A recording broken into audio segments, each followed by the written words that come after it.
In our last video, I showed everybody how we ground up leaves for our forest floor.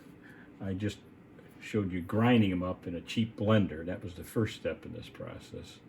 And once we ground them up, we let them spread them out on a plastic bag and we let them dry. The next step is once they're dry, I put them in a container marked cull. And you'll find out why it's marked cull in a minute. So I also made up 3 other containers, one with a fine, medium, and coarse texture.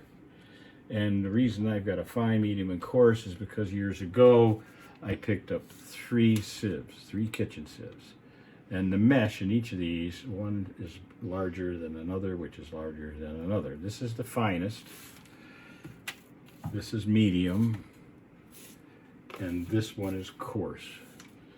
And what we do, as I said before, I picked these up, I believe, at an old 5 and 10 cent store, but I've heard from friends that you can still find them on either eBay, Amazon, or maybe go to a garage sale or a flea market, and you should be able to find these things for pretty much next to nothing. I start out with the fine. I grab a little bit of what would be called cull when we're all done. This is the raw materials. Throw it in the sieve, and you just tap over the fine container or onto the fine container until you get some of the fine material out of that. And now once you're happy with that, I won't keep on going for the demonstration, but I would keep on going if I was just making this. The next step is to go from fine to medium. You take the medium and you do the same thing in the medium container.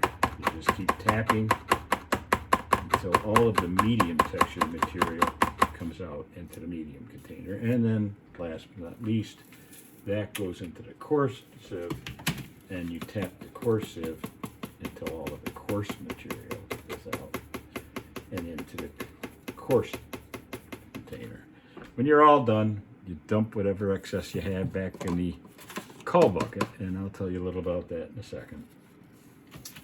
You end up with a fine material, coarse, medium material, and coarse. Since we're doing O scale, I use all 3, depending on what area I'm trying to put some leaves on. If it's in the forest, I'll use everything.